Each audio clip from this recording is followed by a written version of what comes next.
Eu mesmo serei o pastor das ovelhas. Parte 2. Ezequiel 33, 33. Jesus continua dizendo: Filha, escreve, ai dos pastores que apacentam a si mesmos. Ezequiel 34, 2. Pastores de almas e pastores de homens, meus sacerdotes e chefes de nações. A tremenda responsabilidade de ser administradores de vidas e de vidas não pode ser explicada em santidade e justiça, senão permanecerdes na minha santidade e na minha justiça. Nada há mais do que isto. Fora de Deus e da sua lei, não existe ação de honestidade contínua. Podereis governar durante algum tempo, mas depois decaireis, e virá a vossa destruição e a dos outros. Deturpais a vossa missão, apacentai-vos em vez de apacentar. Não vos esgoteis na tarefa santa e suave de fortalecer e curar as almas, vós os primeiros pastores, e na tarefa justa e bendita de tutelar os vossos súditos, vós os segundos pastores. Vós perseguistes ou negligenciastes, condenastes ou matastes. Ó tremendo julgamento que vos espera!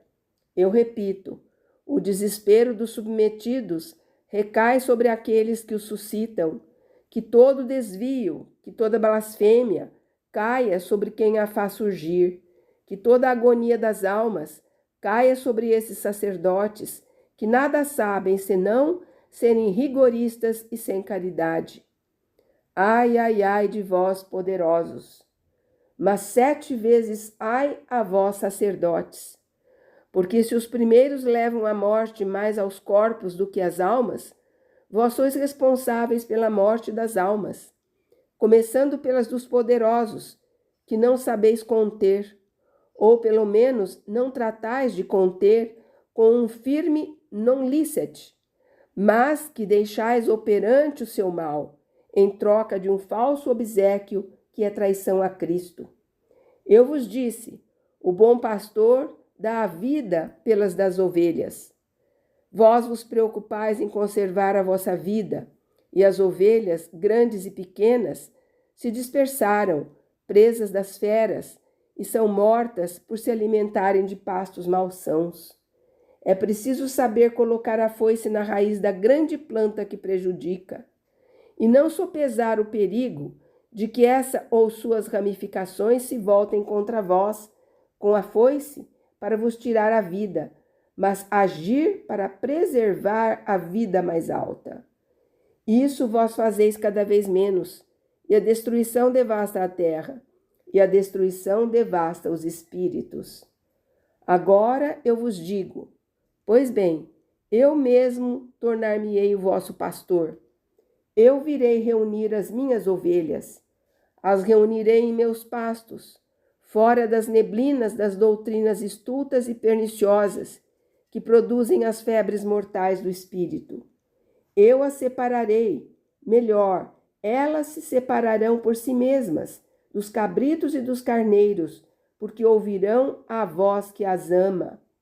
Ouvi-la-ão, não mais como agora, através dos meus servos, mas jorrando como um rio de vida da boca do Verbo, que voltou a tomar posse do seu reino. Recolherei com piedade as minhas ovelhas, também as que a vossa negligência arruinou. Mas fora do meu rebanho os lobos com veste de cordeiro, fora os pastores preguiçosos, fora os ávidos de riquezas e de prazer. Quem me segue deve amar o que é nítido e honesto. Quem me segue deve ter caridade com o irmão e não prosperar deixando aos outros a miséria da erva pisada e suja e a água turvada pelas intrigas humanas. E isso vale também para aqueles que nas congregações de leigos só tendem a cargos que excitam a vaidade. Abaixo a soberba, se quereis ser meus cordeiros, e abaixo a dureza de coração. São esses os chifres pontudos, com os quais feris e menosprezais os mansos, e oprimis os fracos. Quando eu tiver limpado o rebanho do que é falso e impuro, Durante o meu período de rei da paz, instruirei os remanescentes para a última instrução. Eles me conhecerão como agora só os eleitos me conhecem. Não serão 12, mas 12.000 vezes 12.000, as criaturas chamadas ao conhecimento do Rei. As heresias e as guerras cairão, luz e paz serão o sol da terra. Eles se nutrirão do germe vivo da minha palavra e não mais vão definhar de fome espiritual. Eles me adorarão em espírito e em verdade. Quando chegar a última revolta de Satanás contra Deus, não faltarão os últimos Judas entre os chamados ao conhecimento do Rei. O ouro da cidade eterna deve ser depurado com 3 filtros, para se tornar turíbulo diante do trono do Cordeiro glorioso. E este será o último filtro. Mas os fiéis permanecerão fiéis, conhecerão que eu estou com eles e que eles são o meu povo eterno. Mas desde agora, ó meus diletos, ó alma que me amas e que amo, sabei que, também antes que eu venha reunir o meu rebanho e levá-lo aos eternos pastos do céu, vós sois os meus amados cordeiros. Entrareis no meu reino antes dos outros, porque vós sois o meu rebanho, e eu sou o Senhor vosso Deus, o vosso pastor, que entre vós encontra as suas delícias, e que vos chama à sua morada, para viver convosco na paz reservada aos fiéis de Cristo.